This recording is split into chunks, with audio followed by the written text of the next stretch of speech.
Fulltone stopped making the OCD, but I just couldn't let it die. Today I'm going to be attempting to build a boutique version of the V1 circuit. The question is, do you think that I'm going to be able to build something that stands up to them awesome originals? Let's find out. This is one of my favourite circuits to build, and I've only built a few of them before because I feel like it was a little bit unfair to build them while Mike Fuller was still building. Is his name Mike Fuller? Anyway, Fulltone was still building them full time. I believe he's not making them anymore. So it's time for me to start building them. It is, of course, the OCD. And rather than calling it the OCD, I've went ahead and adopted the name Old Captain Drive. OCD on words.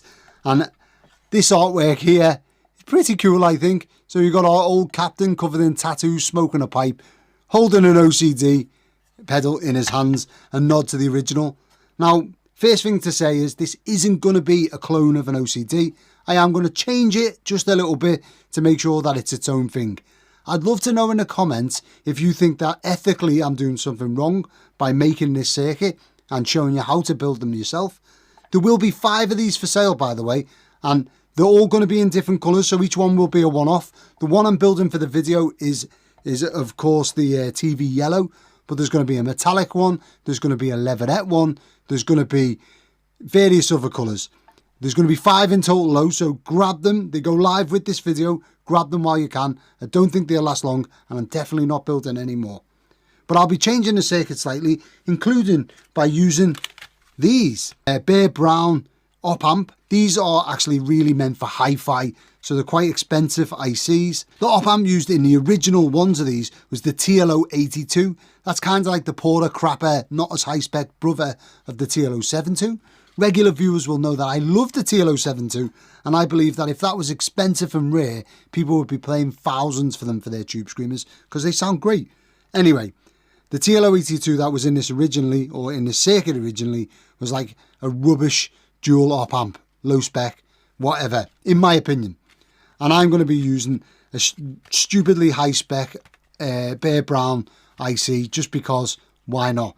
If you want to buy one of these ICs yourself, I'll put an Amazon affiliates link in the description and you can buy them through that. That means you know you're getting the right part and I'll get a small kickback with no extra charge to yourself. Look at that for the seamless plug. Anyway, I'd love to know what you think of the artwork on this one. I love the tattoo style Old Captain Drive. I'm really tempted to get this as a tattoo, along with the Randy Rhodes and the Kossoff versions that I've also got made up. I'm real tempted, and if my wife's watching this, Hayley, I'm really sorry. I promise you, I'm not going to get any more tattoos without a lengthy argument first. The early OCD had this raw, uncompressed sound. It kind of made a rauc sound when you dig in. And that's the tone I'm going for. It wasn't mid-humped like a tube screamer, and it wasn't particularly smooth, also like you get with a tube screamer. It's very much its own thing, and it's very amp-like. I hate that saying. But it is, it's very amp-like under the fingers. And that's really the goal today with these 5 pedals. You heard it right, there's going to be 5 of them. Each one is a one-off design with its own custom colour. For example, we've got gold over red. We've got leatherette with suede. We've got sonic blue, aged to perfection. And we've also got a metallic paint, metallic bluey green, that I was trying to aim at the Zonk machine colour for. And of course, we've got the one that I'm building in today's video, which is TV yellow. They are all one-off designs, and you can get one of these pedals with 20% off using code SAILOR20 in all capitals at hellosailoreffects.com. I'll put a link in the description and I'll pin a comment. Don't forget, you can get this 20% off hellosailoreffects.com with code SAILOR20. If you're feeling flush and you want even more money off, if you buy 2 or more pedals, you can get 30% off your whole order. That means that if you buy 5 pedals, you can have 30% off the lot. And that is with code SAILOR30. Thank you for supporting the show. I really do appreciate you watching these videos. It means the world to me. I think I first built one of these for my friend Joseph. He goes under the name Joe Plays Riffs or Joe Richardson. Fantastic guitarist. He does all the widdly stuff that I can't do, which is amazing. But when I first met him, he ordered a pedal from me called the Thunderchild. Now this thing had 4 gain stages. It was like a boost, then a tube screamery type pedal, then a distortion-y type pedal, which was the OCD, modified quite heavily, and then into a 4-band EQ, or a 3-band EQ with a master volume. I can't remember. Anyway, It was a fantastic build, I really enjoyed it, but that gave me a taste for the OCD. This isn't meant to be a clone of the OCD. This is meant to be the Hello Sailor Effects slightly upgraded version. I mean, I'm not going to say it's the upgraded version, but I'm going to change some parts of it to make it a little bit different, just because I can. This is going to be a Vero build. I think lately I've done a lot of tag board builds, but my Vero builds are getting a lot of praise because people can actually source out the Vero board easily enough and maybe build them themselves at home. And I wanted you guys to be able to build this one. It's a great pedal and you'll save yourself a ton. Another thing is, I know that the artwork is pretty out there on this one, and it's close to the bone copyright wise, but I don't think that Fulltone are making pedals anymore, or at least I don't think that Mike Fuller is making pedals anymore. So I feel it's kind of time to do this circuit. Is going to be this. I've cut this to size, the Vero board. We've got 11 holes high and 19 across. I thought I'd just jump in there, save a bit of time on this video. One thing to remember is, when you're cutting your Vero board, I mean, here's a long piece of mine. If I'm cutting 19 holes across, don't mark out the 19th hole, because you'll be one hole too short. What you want to do is mark out the 20th hole and cut along that, because that will give you 19 holes that you can add components to. I cannot tell you how many times I've just looked at a drawing, cut the right amount of holes, and it's always been one less, so be mindful of that. I finally found my red marker pen, which I used for all of these for years, and now I can't find it again. Don't know what I've done with it. I think I was packing parcels with it the other day. Now it's missing.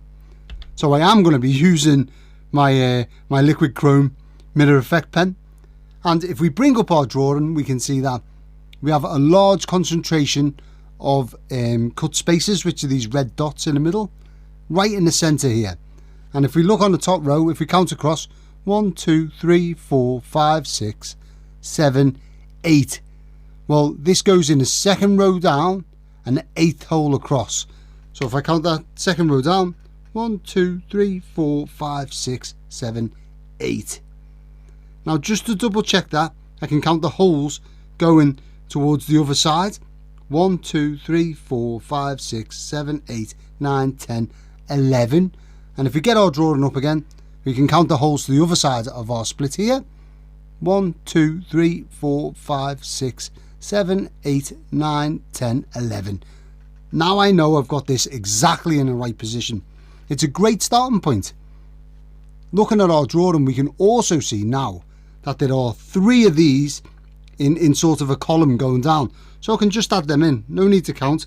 I know that first hole's in the right place. So ipso facto, the rest of them must be in the right place. And then next up, if we look at our drawing, we can see that the next 2 splits down are 1 hole to the right and down in a column as well. So I can add them in without doing any counting, all because I know that I've got that first hole in the right place. It's worth double checking and counting the holes either side, because if you get that first hole wrong, everything else is going to be out. And now I can just do the same thing again and keep drawing from that point and build the circuit out. And then at the end, what I'll do is I'll count the holes or the splits on my board, and then count the holes or the splits, whatever you want to call them, on the, I tell you what, we'll call them cutouts.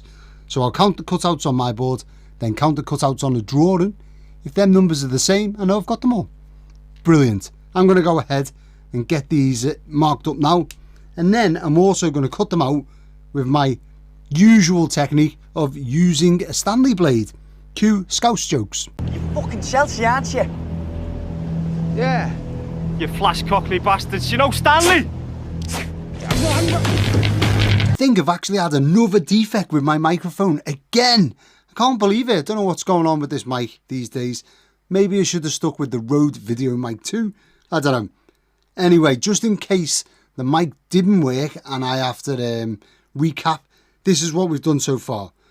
We've split our board down the same way that we normally do with a hacksaw blade. Then I've marked out all of my holes, as in where we're going to be doing the cutouts on the back, using of course our Stanley blade. Cue Scouse / Liverpool joke when it comes to Stanleys. I don't know, it's a thing from the old football hooligan days, I think. And Then I went ahead and added in all of our link wires because they're the lowest profile component on the board. After the link wires, what I really like to do is add in these sockets. Now this socket is... Now some people probably add the sockets in last or towards the end when they would add the op amp. Not for me. I like to add it in first so I can see what I'm working with around it. Let's go ahead and fit the IC socket. If you're thinking that you might save 10 pence and not buy an IC socket, let me tell you, you shouldn't. Because the op amps are way more expensive, and if you have to change it or take it out again, it's almost impossible. You're better adding a socket and then you can pull it in and out at will, and then maybe if you can try different op amps, who knows. One thing to note is that if we look at our drawing, we can see that our op amp has a small nick or a circle at the top of it to show you which way round it goes. As too does our socket. And if we look at the top of our socket right here, we can see there's a little nick in the top, and that shows us basically which way round it's going. Now this op amp has the nick pointing upwards to the top of the board, and it sits with the left hand 4 legs sitting one row just below the first cutout in these 3 cutouts in the centre.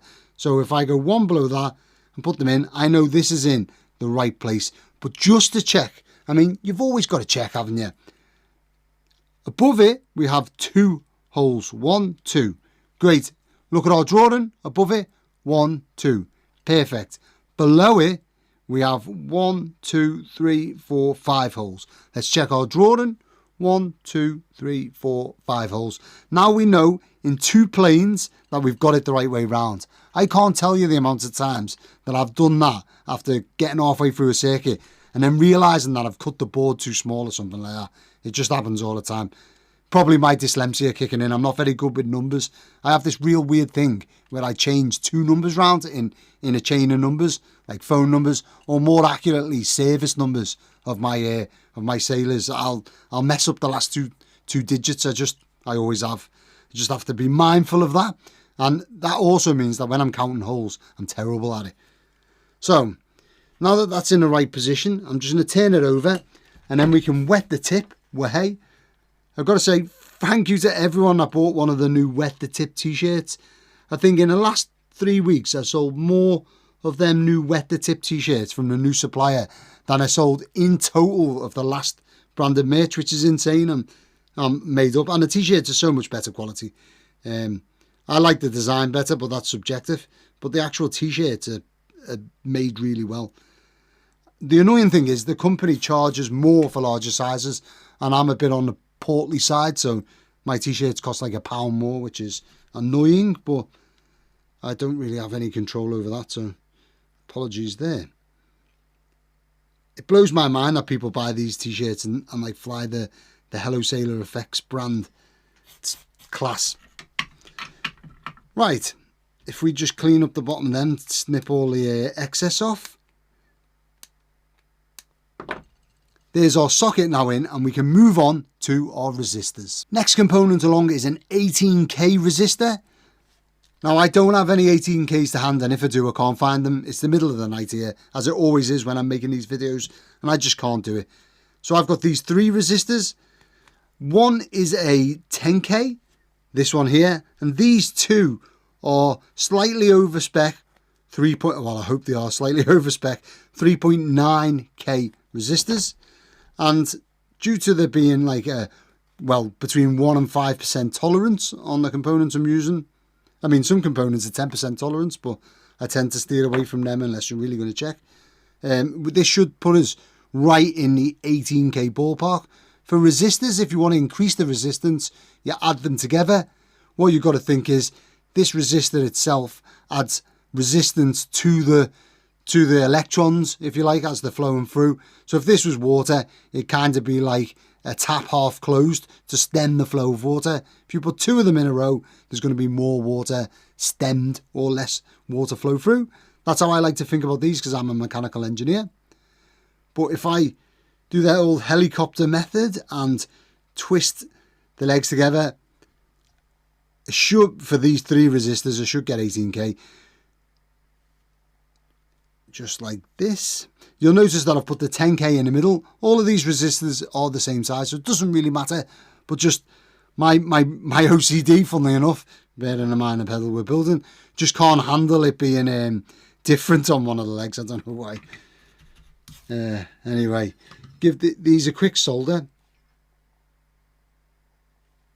Of course, there's going to be someone in the comments who says, why are you using resistors like this? Just buy a 10p resistor and use the correct value. Yeah, I know. But right now I'm using 3 vintage components instead of 1. And more is always better, and vintage is always better. I know the internet's going to hate that. It's definitely going to be a short, isn't it?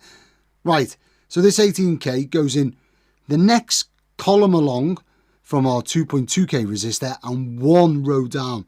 So if I go 1 row down, and we can see on our drawing that there's 1, 2, 3 holes in the middle of it. So 1, 2, 3 holes in the middle of it, and it goes in, which is coincidentally enough 1 hole below our 2.2k resistor. And that, I know this is sitting up high, but our enclosure is massive, so there's loads of room above. We can fit it in. And all I do is just, there's 2 ways. In fact, this is another good point. If you just starting out and you're just learning how to solder on Veroboard, there's a few ways to do it.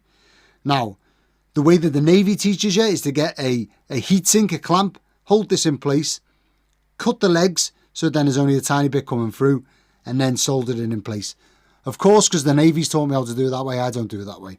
The 2 ways that I do it is, 1, I can bend the leg out slightly to stop it coming back through, like this, or I can bend the leg completely over. Now, if I'm doing the bendy over method, I'll bend the legs in opposite directions to hold the components in place. Or if I'm doing a bendy out method, these are technical terms, by the way, bendy out and bendy over. That sounds terrible. Anyway, I would bend that way, so then in opposites. But just to show, either way will work. And if we wet the tip yet again, with the lay flat method, you're going to have trouble getting this resistor back out if you'd have to get it out. You just will, because it's bent over. And you've got to be careful not to put too much solder on, because you don't want to cover this hole here to the right hand side of it as I'm looking at it, because that, you know, another component could be going through there. So that's one negative side of this one. This one here, you don't have that problem, and you can slide down the leg, adding heat to it all the way, and then by the time you get to the bottom, you'll have a nice solder joint. The problem with this one is, because it's bent over another row of copper here, you might foul this row of copper, or the solder blob just makes it a link across here, which is obviously a danger. So each one of them has a plus and a negative. I think once you've soldered them and you're snipping them off, all you'd have to do with this one, just make sure you're not covering the hole, and with this one, make sure you're not fouling across. I mean, at the end, after I finish the tag board, I run the Stanley blade through all the gaps anyway, so I know there won't be any shorts. But there's our second resistor in place. There's all of our resistors in. It's looking rather good. And as you can see, what I was explaining before about the resistors not always being the smallest components. So lots of people say to me, you're putting them in the wrong order, especially with my Vero builds. But look at this. Look how high they sit off the board. Are you telling me that them resistors there are less invasive than something like this? I think they're about the same. If not, these are smaller and easier to fit. So I'm kind of calling bullshit on everyone who called me out for not doing resistors first in one of my previous builds. Not that I'm bitter about it at all. Okay, so let's have a look at what we're going to change. Now, the caps, I'm going to start from left to right and just work along and fit them all in. Bits that are going to be different is, if you look on our drawing, the input comes in over here and it goes to a 22 NF cap. Brilliant. But I'm going to be using this, which is an 18 NF. Now, 4 NF might not sound like a lot, but it is a difference. And I feel like it's going to, shape the tone a little bit. We're going to get less bass in there. So it is going to make a difference. I mean, you could put this on a switch and do like a 10 UF, which would allow every part of the signal through, and then a 5 NF, and that would, change it up. That's up to you. But I'm going to be using this 18 NF tropical fish cap. Another thing to note is that I haven't got a 68NF. So if you look at our drawing, the next resistor along is up here, 68NF. I haven't got one. What I do have is these 33NF caps, the small box film caps. And if I put two of them in parallel together, I should get 66NF, which is there or thereabouts. And it's a little bit less, so if anything else, it'll take a little bit of bass out, but I don't think it will. It's part of the gain circuit. Not worrying about that at all. And another thing of note, which is quite interesting really, is these blue Murata style caps. Now, I'm in the middle of helping Guitar Pedal X, my friend Steph, write an article on capacitors basically and their uses in pedals. And I didn't have any of these blue drop caps in stock to be able to photograph for them. Now, I do have some in stock because I ordered them just in time to do this build. The article's already out. I'll link it in the description below and you can go and read that. He writes beautifully and his articles are fantastic. So I would highly suggest that you check out Guitar Pedal X, and it's amazing that he sorts out little old me who's basically illiterate. Anyway, I'm going to go ahead and start adding these caps in, starting with our 22NF or 18NF. and working from left to right. Actually, went to start fitting this cap and it brought up an interesting problem or issue that you may run across. Now, with these 100 NF or 0.1 microfarad caps, they're designed for Veroboards basically, or PCBs, and they fit over like a 3-hole sort of square. So they go in one, miss a hole, and then go in the next one, and they fit on a board lovely. However, these old tropical fish caps go over several squares, as you can see there. But if we look on our drawing, our 22NF cap or our input cap goes over 3 holes, just like our 100 NF box caps do. So how do we get round that?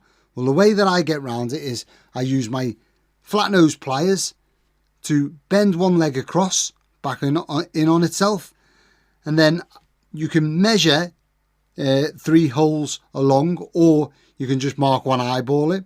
In the Navy, we'd say, taking a close look at something, you'd say you're using your mark one eyeball. Private joke. Just to bend it, so then you get this little bend in the leg, and now the legs are closer together. You will get an overhang. So what? If we look at our drawing, we can see there's nothing below this input cap. So I'll just put the overhang pointing down. Now this goes in the 4th tag from the bottom. So 1, 2, 3, 4. And then the next leg goes in from one hole up, I should say. And then all I have to do is push that down and it should sit there. Now, one thing to note, which I'm sure won't bother other people, but it really bothers me, is if you look at this now, if I push that all the way down, the cap sat at an angle because this leg here is, it's just because they're not the same. What you have to do is, before you start soldering, bend them so then it's sitting, the cap is sitting flat. All right? And then when you bend your legs, like we did with all of our resistors, you've got to make sure that the cap's sitting flat. Otherwise, it doesn't really matter to the tone, obviously. But otherwise, once you've soldered it, it'll be sat at an angle. And that just really annoys me. Why would you do that when you could just straighten it up before you solder? So there it is, all straight. And I'll just give it a solder. What I won't do is solder both halves in, because if you do that, you don't know if it is straight. What you should do is just solder one leg in, then have another look at it, quick mark one eyeball, straighten it up in all planes, so it's straight this way and level this way, and we can see it's drooping down. We don't want that. And now when I soldered it in, I know it's going to be, straight. It's nothing worse. Some people are going to pay hundreds of pounds for the pedals that I build, and if I can't even put a cap in straight, what's the world coming to? There we are. We tidied that up. There's our first cap in place. Next up on the cards is our 220 PF cap. Now, I got these from an unmarked packet. I ordered them just for that aforementioned article, so I'm not entirely sure what value they are. So what do? Best thing to do is to use my multifunction tester TC1. These are super cheap. You can get them, funnily enough, through the Amazon affiliates link in the description. They're like 15 quid, I think. Not very much at all, but they are essential. They're really good at testing caps. And we can see this one here, it says 216 PF. So 216 PF, it's meant to be 220. I would say that's good enough for government work, wouldn't you? Let's go ahead and get them in. There's all of our components now on the board, pretty much. And this is looking rather congested and kind of like an old school Ibanez PCB with everything stood up on end. I like that. Now, the keen-eyed among you will be noticing that there's two things missing. And they are, of course, our two MOSFETs, which are set up as part of the clipping stage. Now, the MOSFETs used for the OCD are 2N7000s, or 2N7000s I've heard them referred to. Great little MOSFETs. I've got some NOS ones, whatever that means in MOSFET terms. They're not like vintage germanium transistors. But if we look at our drawing, we can see that they are labelled up with the drain, source and gate. No, drain, gate and source, sorry, on our, which is DGS on our drawing. And we can also see that the flat part of the transistor or the MOSFET is pointing in a particular way. So the left hand side one, the flat part's pointing to the left, and the right hand side one, the flat part's pointing to the right. I don't know what the pin out of our MOSFETs are. So what I'm going to do is I am going to use my Peak Atlas DCA 55 to test them. I do know that a BS175, which is used in like the ZVEX Super Hard-On or ZVEX Super Hard-On, is the opposite way round to a 2N7000. If you buy them from China, they usually come the wrong way round, which is why I think that they're using these labelled up as BS170s. Whatever.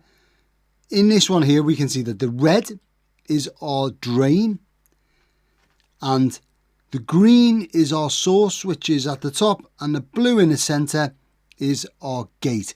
So that is DGS, which is the right way round. I'd just like to say thank you to everyone who's subscribed so far to my channel.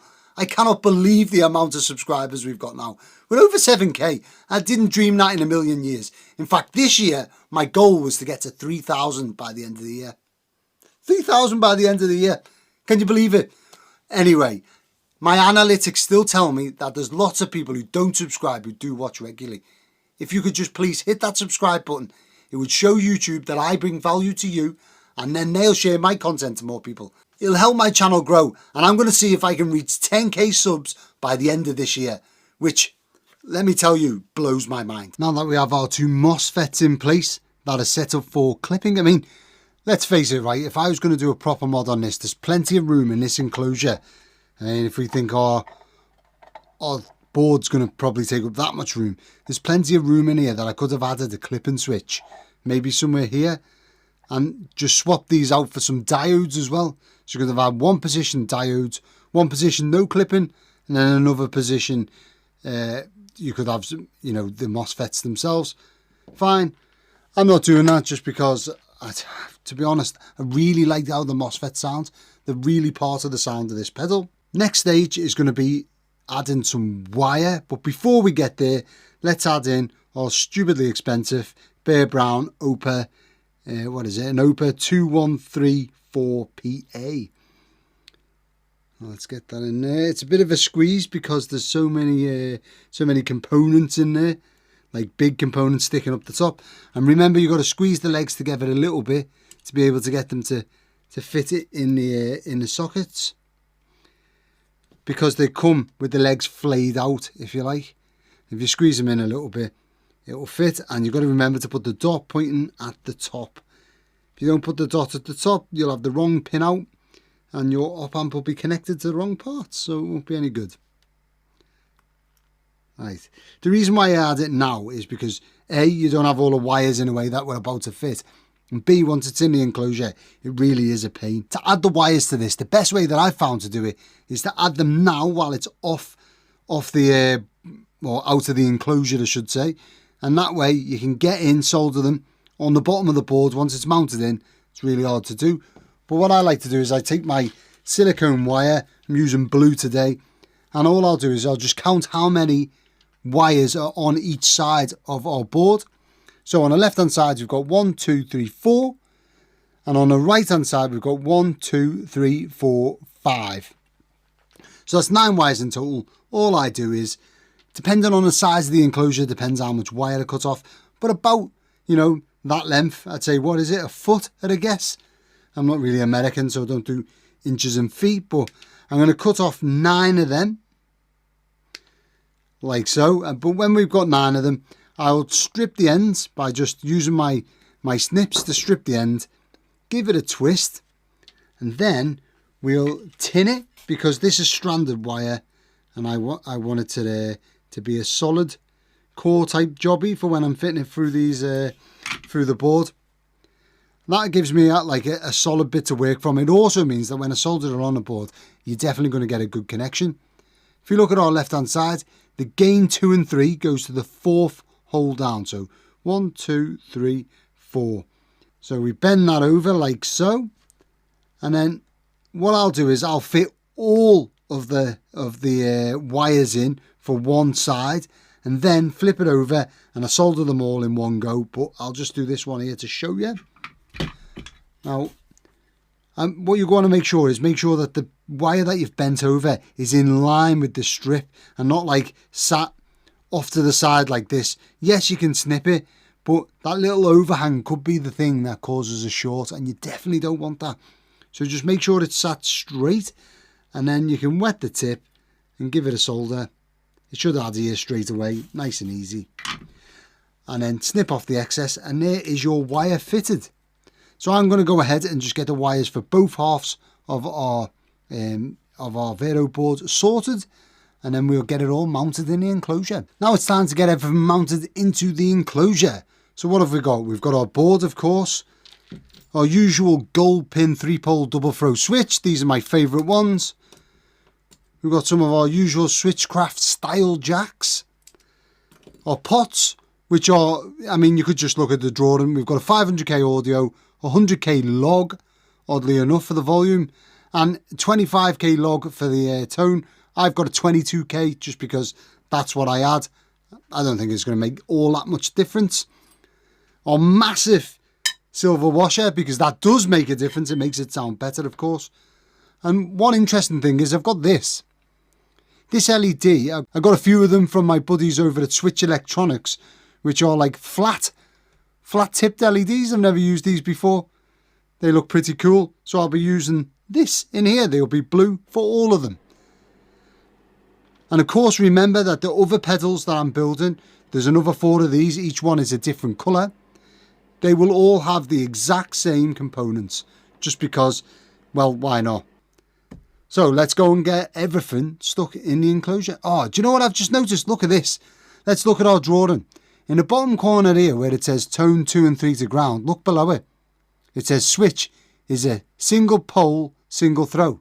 I didn't even know there was a switch. I haven't drilled a hole for a switch. In fact, I was just talking before about not drilling a hole for a switch. So what's going on here? Now, the question is, you know, we're going to have our 3-pole double throw switch here, and have our pots over here and whatnot, and our circuit is going to go right in the middle here. So where do we fit our switch? Where would you put it? Now, the places that we can put it are on the back bulkhead, the back wall. Bulkhead is wall in the ship. Back bulkhead above the power switch up here. I'm not too keen on that. That seems like a bit of an odd place to put it, reaching around the back. Not keen. We could put it in between the pots, but that would mean that maybe we can't use as big a knob as we might want to, you know. I quite fancy using large knobs on these, so don't know. Or could put it to the side here, but I don't really like that in the middle of the pedal. You know, it's a bit close to where you stomp with your foot. This is interesting. I'd like to know in the comments, where would you put the switch on here? Would you add it in here, opposite the captain's face, underneath the Hello Sailor effects here, or would you add it in above the power jack here? All of our stuff is now in the enclosure. I managed to find a double pole double throw switch, which is an on switch. So okay, you only need a single pole, which means that I'll only be using half of the switch, but it's good enough. And it is, of course, a short shaft variant that I much prefer. I've got my tape on my stomp switch to stop it getting crapped up while I'm working on the pedal. Let's flip it over and have a look. So our board's in place. Here's where I went for with the double pole, double throw switch. It is going to hinder the massive knobs that I have for this pedal, but so does the captain's head, so I suppose it'll do. Now, this board's attached on with these, if anyone's interested, sellotape, double-sided sticky foam, and then I also use some JB Weld steel reinforced epoxy. These will be available through an Amazon affiliates link in the description if you're interested in that. But this is how I mount them into the enclosure. Now, first things first, we're going to get rid of this snake's wedding of wires. And I'm going to start from left to right. So we'll do the left-hand side from top to bottom, right-hand side from top to bottom. Just doing one wire at a time. And as we can see, this first wire goes into gain 2 and 3. Now, gain 2 and 3, there's the gain pot. Remembering that the pot is upside down, so 3, 2, 1. Not like I would expect to read it. Reading left to right is 1, 2, 3. But because the pot's upside down, it goes the other way around. So gain 2 and 3 are these two here. I'm just going to run this straight up here and then to them there. There's all of our wires wired up now, coming straight from the board, apart from this one, which is our 9 volts in. Now, usually that would just go straight to our barrel jack or 9 volt DC jack. However, as regular viewers will know, I normally add a 9 volt filter in. I wasn't going to add one to this, but then I thought, why not? Why am I taking the opportunity to allow noise to come into the pedal, just in a case of it being original? I'm not creating an original OCD, I'm creating a Hello Sailor Effects old Captain drive. So, if we move that to one side, I'm going to show you how I make my filter board. I'm sure you have all seen it before, but for anyone new, this is what I like to do. You can use either Veroboard or tagboard. I'm using tagboard just because there isn't been enough tagboard in this pedal. What you will need is either one 1K resistor or 2 lower value resistors. I prefer to go lower value. These are 390 ohm. So in total, it's less than 1K. 100 NF cap or 100 microfarad cap, 100 UF cap. People hate me saying that, but I'm going to say it. And 100 NF cap. The way this works is, on the input to this filter, basically it all, before we start that, it all goes to ground. So the input filter, the power filter, all it does is, it attaches the power coming into the pedal to ground through some capacitors and resistors. The first resistor takes out a bit of the wobble, a bit of the wave out of the signal, by the fact that it's a resistance, so it blocks some stuff from coming through. Then you have your 100 NF cap. That'll take some higher pitched noises and short them straight to ground, because AC, which is noise, will pass through a cap, but DC, which is the power we want, won't, because capacitors block DC and allow AC. Then our 100 UF or 100 microfarads will take out the bigger sounds, if you like. I mean, that's the best way I can think of it. And it'll short them straight to ground. Then on the way out of the filter, we go through another resistor that then goes through to our pedal just for good measure. Basically, this filter started off as how I would, I took it from, what was it? I think it was an early Crybaby wire. Only the Crybaby wire had a 1K resistor and a Zener diode in there. Right, the way I do it is, these two capacitors will go in the center between the lugs. And then these two resistors will go on the live terminal one end, so the opposite side to the earth of our electrolytic. And then that'll get wired to ground. So first things first, I'm going to take my flat nose pliers and I'm just going to bend over the legs of my cap, because it's not axial. I mean, if you're using tagboard, you really should use axial, but I'm going to use this radial cap just because I've got them. It's a JB cap, so I'm 100% copying Marcus Reeves. I know he uses them. And I say all the time, I would definitely copy that man. Why not? He knows what he's doing, let's face it. So we put that in and center it, making sure that our earth connection is going to the side that we want to face towards earth. Now I'm going to do the same with my box cap, my 100 NF. That's going to go through the same tags. Only this time I am going to have to cut this one because the legs are so long.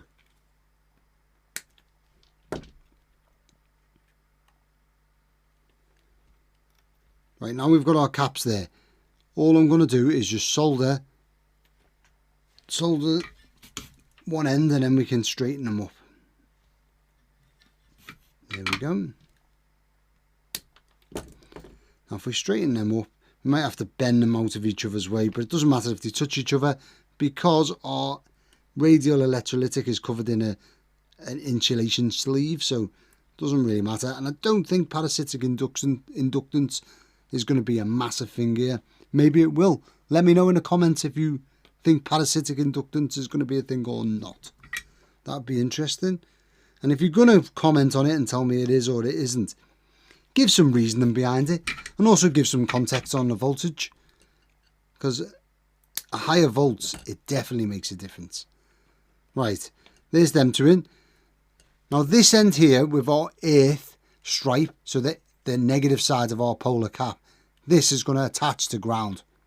Okay, this side here, we want our two resistors to go in. So what I'm going to do is I'm going to hold them together, and I'm just going to helicopter the bottom. Helicopter the bottom, is that a thing now? Helicoptering them. I'm going to twist the two legs together to make one, because they're both going into the same tag.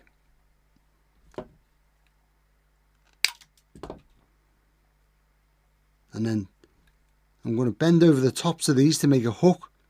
Do the hook and loop method, but we do that as we're wiring up the pedal.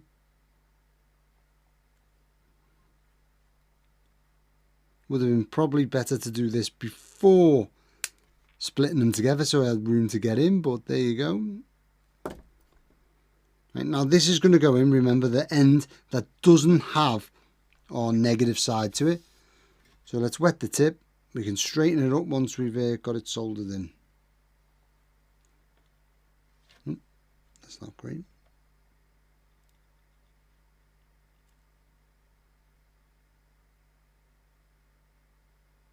This is what it looks like for me to bare my fingers holding the resistor in place. Get in. Now actually I've just had a bit of a thought, which is not a great thought.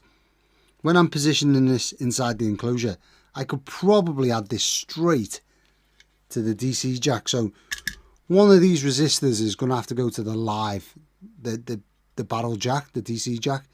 Normally I had this filtered down here somewhere. It's not really the space for it because I'm using this, but I could slot it underneath here like this, and then I can run a component leg straight from the live tag here straight to this, and I think that's the way I'm going to go. There's our 9-volt filter in place, snuck away at the back here. I've used just a component leg to tie it into our DC jack as stated before. Next up, we're going to go through and do all of the earth connections. Do all of the earth connections, attach all of the earth connections. If you look at our drawing, you can see in the bottom corner, just below where it says volume 2 to output, it says tone 2 and 3 to ground. So it's time to wire up the ground sections. Where are we going to go from? Tone 2 and 3 is here.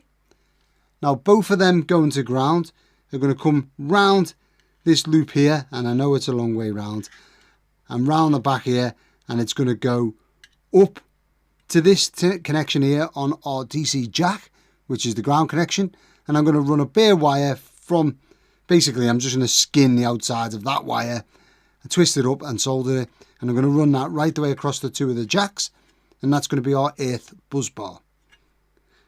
The bottom half of our, or the left hand side of our 9-volt filter, I'm going to run a wire from there up through the centre here and to one of the jacks into the earth connection. Then the other earth connection we need to do is from the centre pin of our 3-pole double throw switch. That's going to come out the back of the ponytail and follow. I can't decide if I'm going to add another wire coming this way. No, I'm not. So it's going to come out the back of the ponytail, round the side here, down the existing wire, up here, and then along and round. And I know that's the long way round, but it just means that we'll have one continuous flow of wire going through the pedal. When we come to add our cable ties, that'll look quite good.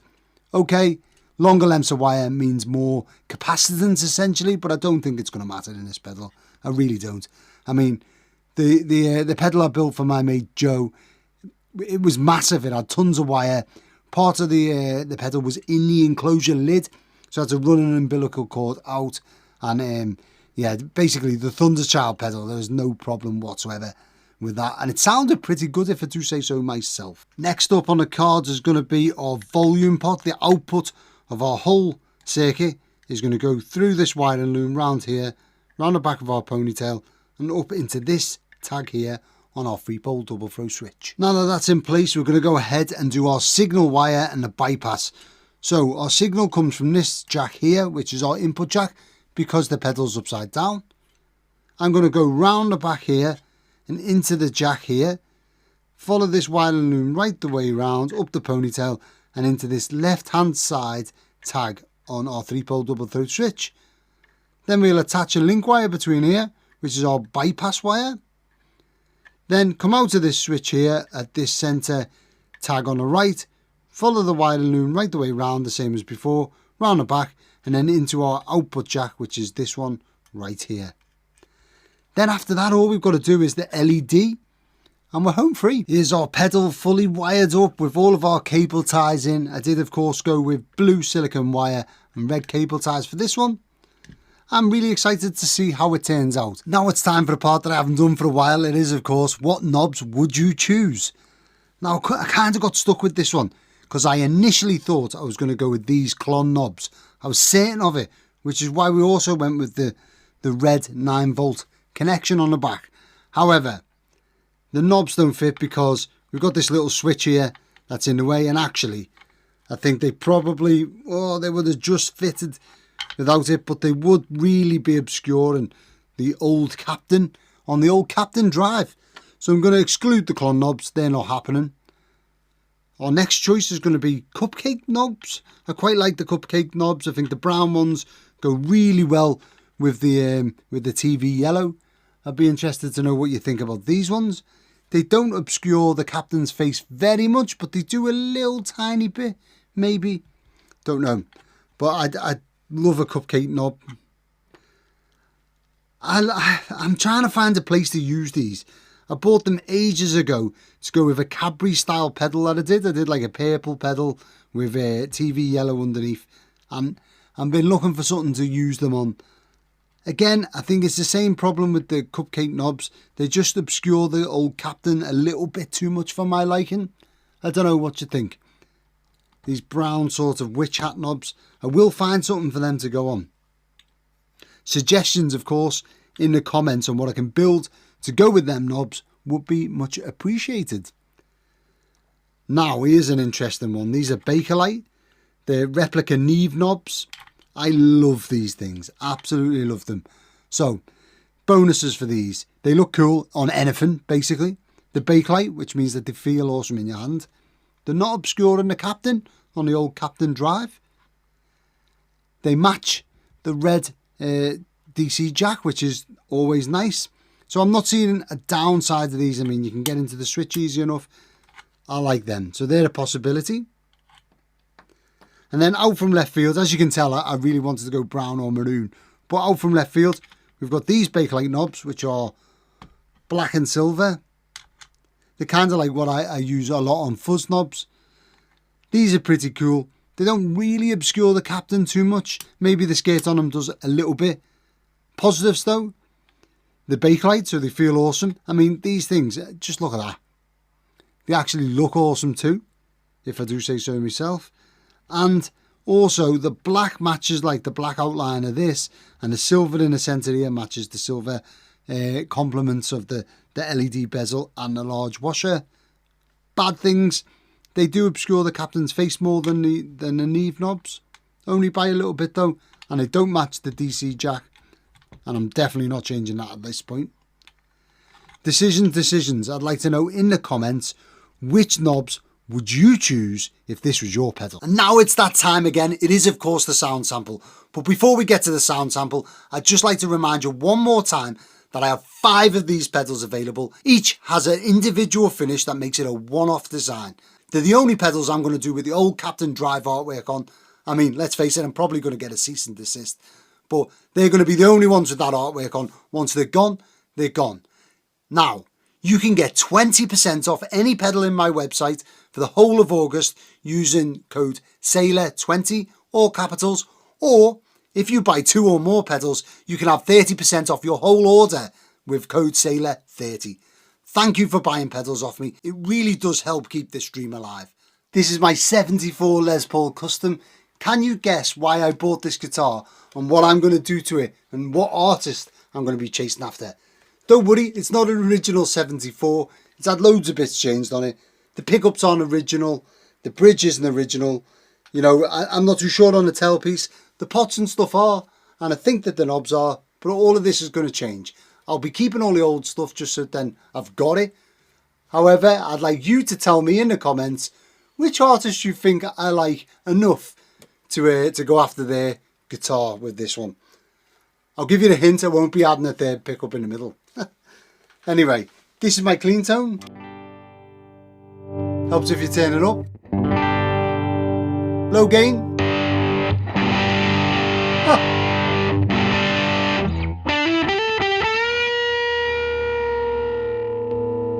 High gain.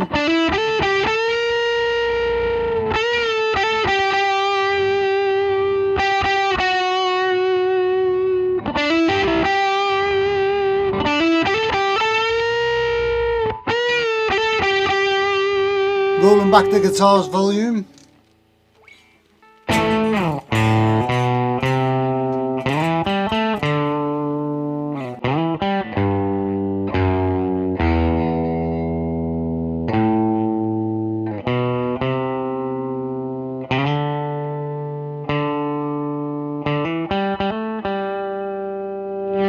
Volume back up. Let's get some gain on the go.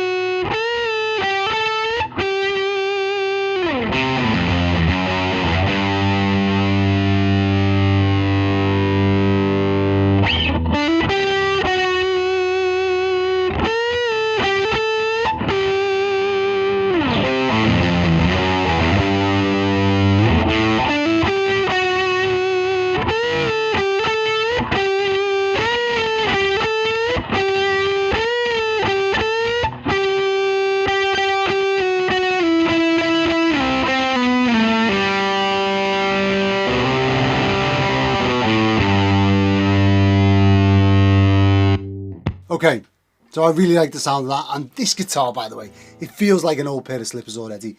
It really does feel like my old white Les Paul Custom. I had a, what year was it? It was a 93 white Les Paul Custom that had a headstock brake on it. This one's got a volute on it and no headstock brake, which is rather nice, but it definitely just feels like an old pair of slippers. Anyway, so what have we got? Let's see how it takes, if we dial the gain back a little bit, put it in a higher gain setting, and let's see how it takes the chorus. So here's the clean tone.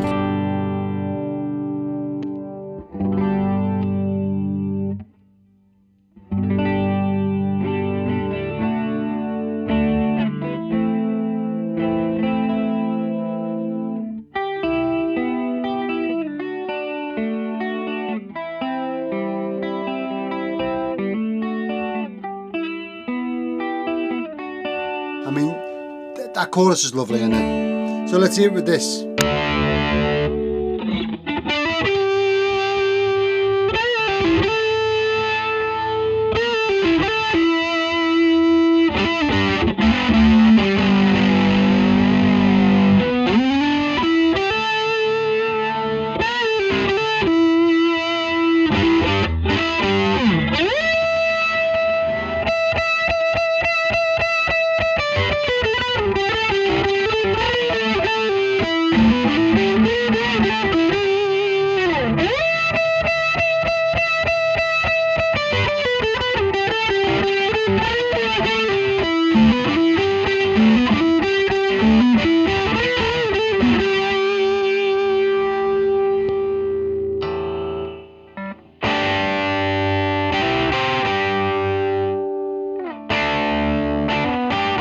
Really responsive, the guitar's volume.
I can't play it, mess me up. Anyway, that's in the high gain setting. Let's put it in the low gain setting, turn the gain right the way down.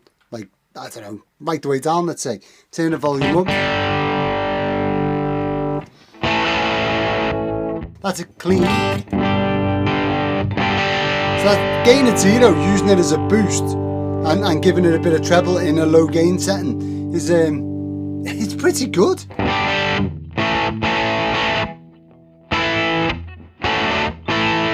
It's got all our tones there.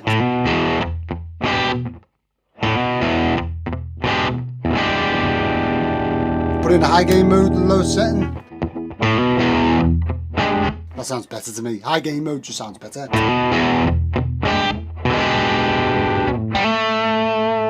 And then as we dial up the gain,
what do you think of that as a low gain sound? I mean, I really like it. What can I play that? It'd be like, oh, I'm missing the standard lick, the one that you're all waiting for.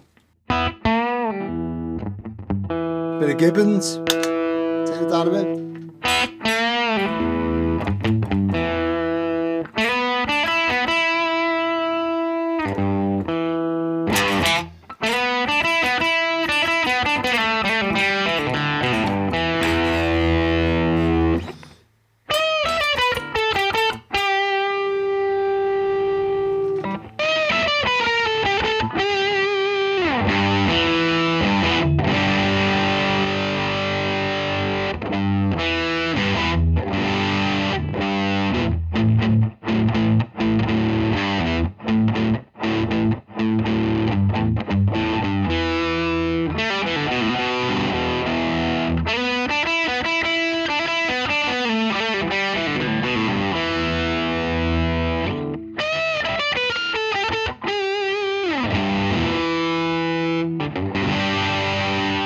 It is really responsive to the guitar's volume, so I mean, what you could do is, if we go in a neck pickup, dial the volume back.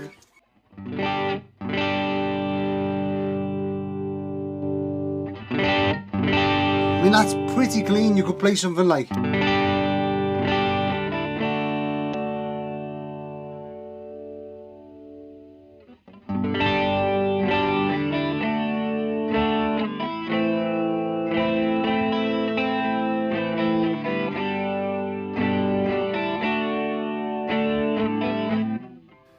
see?